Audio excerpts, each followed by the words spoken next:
India rolls out a new program to put billions of dollars directly into the pockets of the poor. It's aimed at cutting out waste and massive fraud.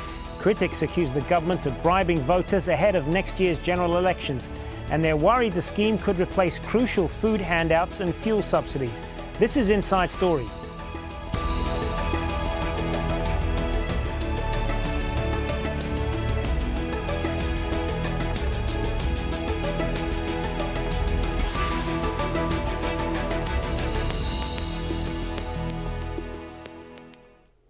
Nothing less than magical and a game changer for governance. That's how India is selling an ambitious scheme to hand cash straight to its poorest citizens. Hello, I'm Hazem Seeker. Welcome to the program.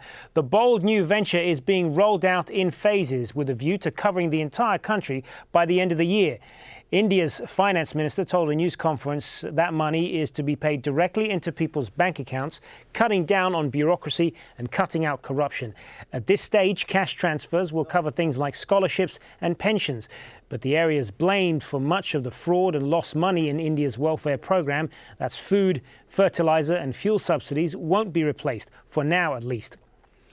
India's finance minister rejected concerns about a lack of bank accounts and proper identification and said he was confident the first phase of the scheme would be launched successfully.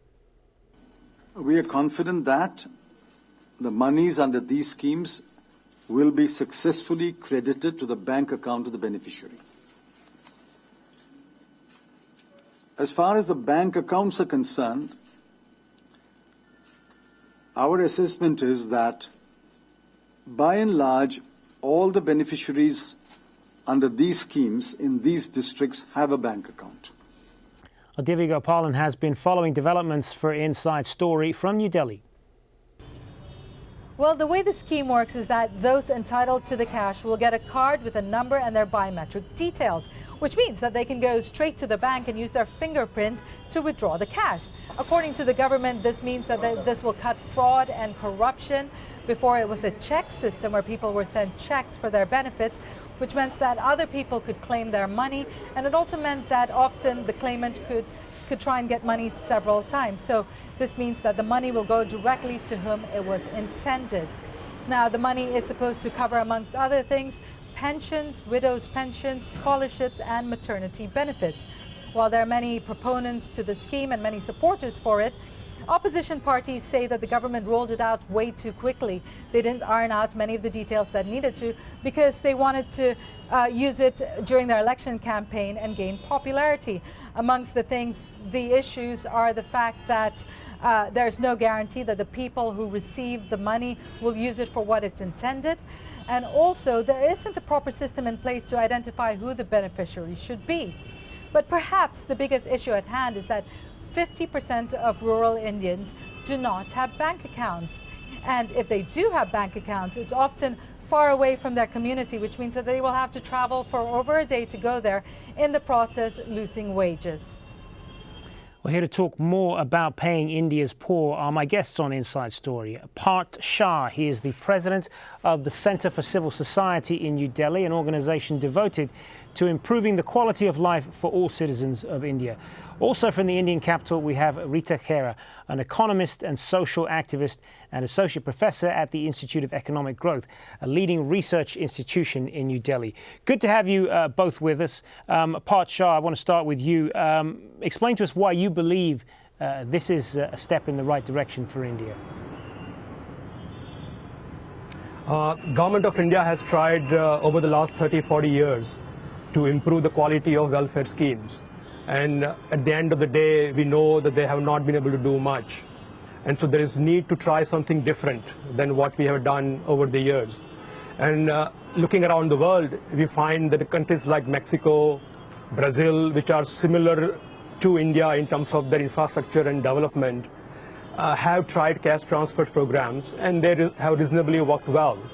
Now, I don't think it's a silver bullet, but I think it's something that India needs to try to make sure that we have done everything we possibly can to deliver the services to the poor of the country. But what about the point that was made in our introduction there about the implementation of this system. Many poor people don't have things like bank accounts, while others are not even enrolled in this biometric identity scheme. Can these problems be overcome in time? Two ways to think about it. One, obviously, the political issue. If government is raising such a high hope of the poor that they will get cash in their bank account, and if the government is not able to deliver that by the end of the year, I think the consequences will be quite severe for the government. So I think you have to believe that government would try its best to deliver what they promise just because of the election which is going to follow. Secondly, in terms of implementation, I think all government schemes, whether they are cash transfer or in-kind transfer, I have always faced problems of delivery. Even in schemes which there is no opposition at all, like Right to Information Act that we have passed, even there have been severe problems even after 5 years of the act being implemented. So one thing we know from the experience, the government is going to start quite shaky. Hopefully we can work with the government, keep the pressure on the government, bring the evidence from the ground to the government through research that we do, and make sure the government actually delivers on what it promises. Reetika Khera, I know you're not a fan of this scheme, but why don't you believe this will work? I mean, if it gives the cash directly to the people it's intended for and cuts out the middlemen and the opportunity for corruption, then surely that's a step in the right direction, isn't it? Yes, of course. A lot of my work has been documenting corruption in government welfare schemes and understanding how exactly this corruption happens. And that's why we feel that what the government is doing is actually, to some extent at least, barking up the wrong tree. Let me explain quickly. What the government is doing has three components. One is computerization and digitizing. The second is improving the reach of the banking system. And the third is this biometric number that is being given to everyone. Now, we are very much in favor, and we have been pushing very hard for the first two, which is computerization and improving banking infrastructure in rural areas. But what we're opposed to is the third step, which is somewhat superfluous and will lead to a lot of exclusion. And that's the main reason why we are not a big fan of this big initiative, is because the enrollment rates for UID, the unique number, are very poor. And in fact, the government seems to have recognized this, because initially they said we'll roll out in 51 districts, and they've slashed that now to just 20 districts. And even in those districts, we don't really know how much has happened today. So yes, we obviously we don't support corruption, but we think there are better ways of dealing with corruption, which includes technology. So we are not against this any technology. We are against a particular type of technology. So do you believe then that this is sort of too much too soon, really, that all of this is being rolled out too quickly and the infrastructure isn't there to deal with it? Yeah, so we feel that the government should have been pushing computerization and improvement in the banking infrastructure much more in the past few years. And I think this should be a government priority, but it's really the UID number, which is the biometric number, which can deal with a particular type of corruption that we feel is going to become a source of exclusion.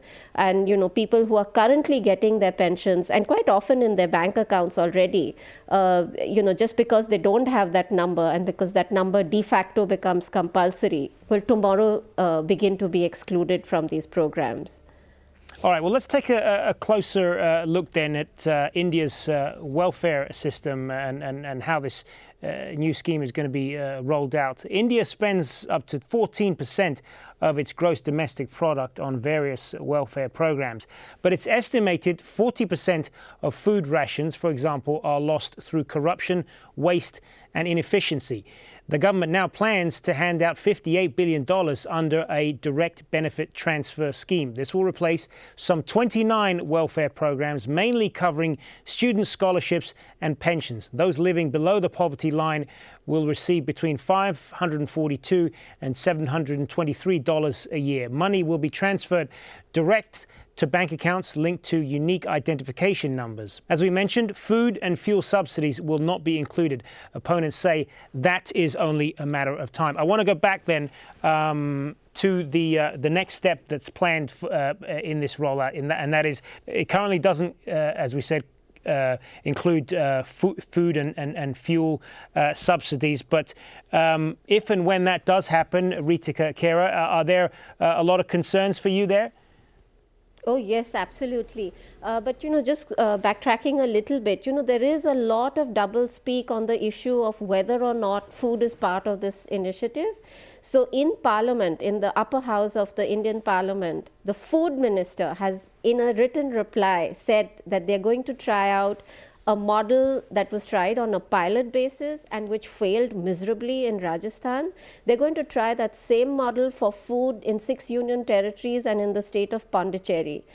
At the same time, the Prime Minister, Mrs. Sonia Gandhi, the Finance Minister are saying no, food is not part of this. So we would really like a clear answer on whether or not food is part of this, because what we have seen in Rajasthan, what was tried out on a pilot scale, was an absolute disaster, which led to the exclusion of a very large number of people. So we are really concerned about that. And even if, one is about whether the design is perfect or not, but, based on a survey that we conducted last year in 9 states across the country, we found that 2/3 of the respondents did not even want to hear about cash as a substitute for their subsidized rations, because, because markets are far, banks are far, there's hardly any public transport available for people to go from here and there. And they feel, why are you making us jump through all these hoops when we're getting our rations locally at a subsidized price? So in the parts of the country where the food system works really well, people have rejected cash. And there are many states now like that. I know people will say, but the food system has 40% leakages. What's also worth noting about the food system is that in states like Chhattisgarh, Orissa, the leakages were around 50% and 75% in 2004-05, and these have fallen to just 10% and 33% in the other case. So there has been a lot of improvement in this system, and in fact technology has helped without not the unique numbers, but just computerization and a few other measures. Let's put some of that back to Parth Shah then. A lot of logistical challenges here, and it kind of gives the impression that this is much of this is far easier said than done. That is certainly true, that it is far easier said than done. I have no doubt about it. Just first, a factual correction in what was said earlier. The experiment in Rajasthan was not about food, but about kerosene. The food experiment was done in Delhi by the government of Delhi, and the results of that experiment actually have been quite positive. So parents and the families were given an option of whether to accept unconditional cash transfer or continue on the food ration that they currently have. And we had 2 groups of people who participated in the program, and the assessment was done quite thoroughly as a randomized control trial. And the results are actually quite positive. In terms of the surveys which have been done outside in the country, I think the best survey in my mind actually is what politicians do. This is not just an idea of the current central government.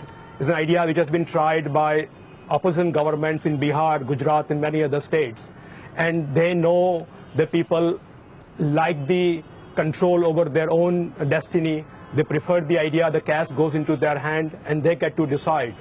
I think it's not, my sense is it's very anti-democratic, fundamentally, to think that the people who are allowed to vote and elect leaders who govern our country cannot decide how to spend the money to take care of themselves. I think that's a fundamental hypocrisy in arguing that people can't manage their own money. All right, let's put that back to Reetika Khera. That's a fair point, isn't it? If you can trust people to vote and take part in the political process, surely you can trust them to do the right thing with the money that they're given. Yeah, absolutely. And I have never said that I don't trust people to spend the money wisely. But, as Mr. Parth Shah said, that people should be allowed to decide. And this survey that was conducted across 9 states in the country, where we covered 1,200 households, these people were 2/3 of these respondents were saying we want food. So if you want people to decide, and people are saying we want food, then you've got to give them food. The other thing that people actually, sort of speaking a little bit to Mr. Parth Shah's point, we did ask people in great detail why they were so worried about the idea of cash. And amongst the many other things that they said, like, the lack of infrastructure and the lack of markets, inflation was a big concern, that, you'll give us some money today, but what will its purchasing power be tomorrow, and we don't trust the government to index this amount. The other thing that people spoke about quite a lot themselves was that we worry whether we have self-control. My neighbor may come and ask me for money because someone's getting married, someone might be ill in my family, so the money will get spent in ways that you don't necessarily want it to. But it's a sort of fuzzy area, right? But certainly people were worried about self-control issues. But actually the main point is that when we asked people, and we took great pains to explain to them the advantages and disadvantages of both systems, they said we want food, and this is a system that works for us. It's a system that they know. These people are really living very difficult lives and fragile lives. It is the food system is a system they've learned to make it work, and then to just suddenly ask them to scamper and go towards something completely new is also a little bit unfair, I feel. All right, let's just give you an idea then of the sort of magnitude of all of this. India is the second most populous country in the world, behind China, with some 1.2 billion people living there, and it's estimated to have 1/3 of the world's poor. Latest reports from the World Bank show almost 33% of India's population fall below the international poverty line of $1.25 a day. That's some 400 million people. And figures from UNICEF show that 1 in 3 malnourished children worldwide are found in India. So Parth Shah gives you an idea there of just what the Indian government is up against here in trying to provide for its poorest people in the most efficient way. But the other thing that comes to mind here is, why has it taken India so long to address what is, by all accounts, a very corrupt and inefficient welfare system that is leaking billions of dollars? Yes, you are right. It's a surprise to all of us. But I think finally government has woken up, and it's time that all of us put our sort of hand behind the government to keep the pressure on them to improve the quality of service as well as efficiency of the service. The idea of, say, bank account not being available to people in the rural areas, the government had a program for last 20 years to achieve inclusive financial access. They have not done much in that area.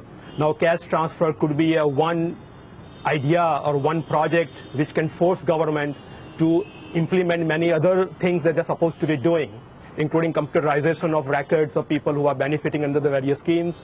And I think the Aadhaar idea is not for the sake of technology. It's a way to then begin to identify people who should qualify and who should not qualify for various welfare programs. So I think it's a long-term instrument.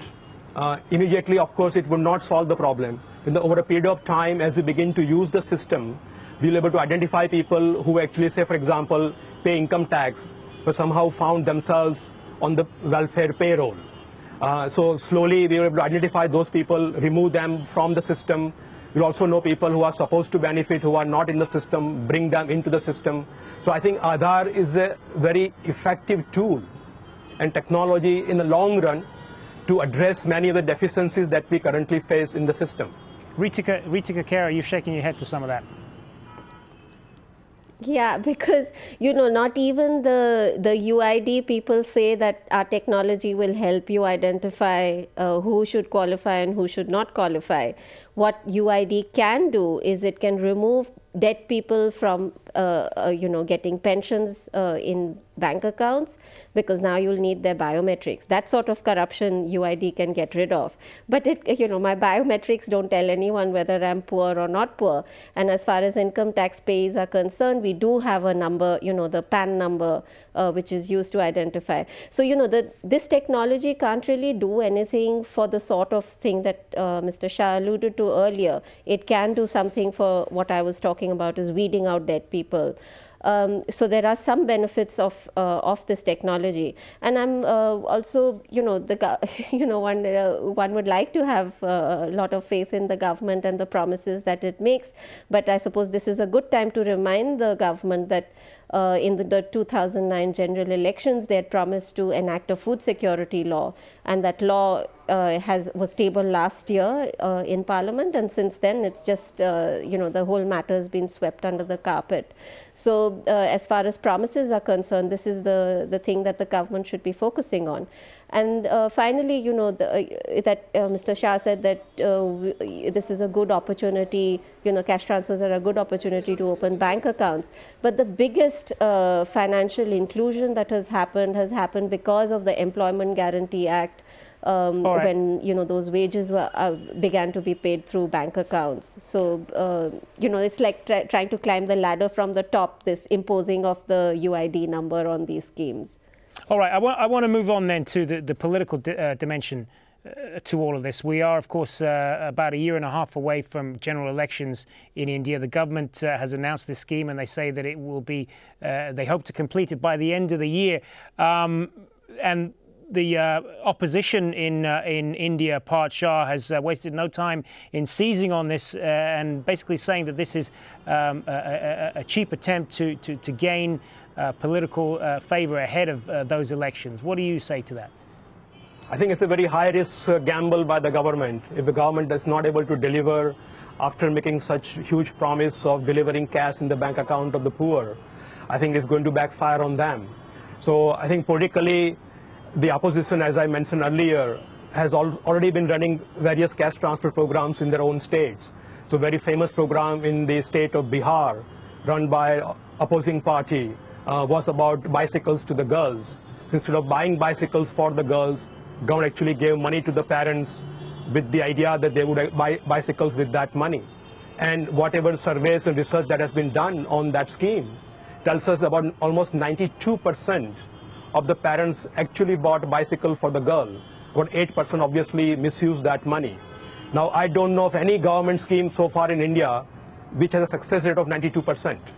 So I think that's a great example, even at a very small scale. I agree that it's not a way to generalize about the whole country, but it tells you that once you begin to trust people, in a democracy we must trust them, and put the money in their hand, they will do what the right thing is for their families and children. All right, just in the couple of minutes or so that we have left in this discussion, Reetika Khera, I want to put this to you just to give some global perspective on this. This is a scheme that has been tried in a number of other countries, particularly in Latin America, in Brazil and Mexico, where it's been very successful. I know you have many concerns about this scheme in India, but it has the potential, doesn't it, to be a huge success if it can work elsewhere in the world? Yeah, the schemes in Mexico and Brazil, Bolsa Familia and Oportunidades, they were very different schemes. They were schemes that were put in place. This was cash given to people to attract them to government services, to attract them to government schools and hospitals. And because people weren't coming there, they were incentivized to use this money. In India, it's being used to replace public services. So that's one big difference between the two countries. Another big difference is that Brazil is a very different country from India. The poverty rate, if you apply the same poverty line, the poverty rate is 3 times as high in India than Brazil. They have almost universal literacy, and we're still struggling towards that goal. They have only 15% living in rural areas, which has implications for the banking infrastructure. So, when we get to that stage, I would obviously welcome cash transfers transfers. But today is not the time to replace the food security system in this country. And in fact, the government should enact its food security law. So the comparisons made with the Latin American case are completely out of context. All right, that's going to have to be the last word. I want to thank both of our guests from New Delhi, Parth Shah, Director of the Center for Civil Society in India, and Reetika Khera, economist and social activist and Associate Professor of the Institute of Economic Growth. Thank you both for being with us, and thank you for joining us on this edition of Inside Story. Remember, you can follow this discussion on India's welfare reforms on our website. Just go to aljazeera.com and follow the links for Inside Story, where you can watch this and other programs online. I'm Hazem Sikka. Bye for now.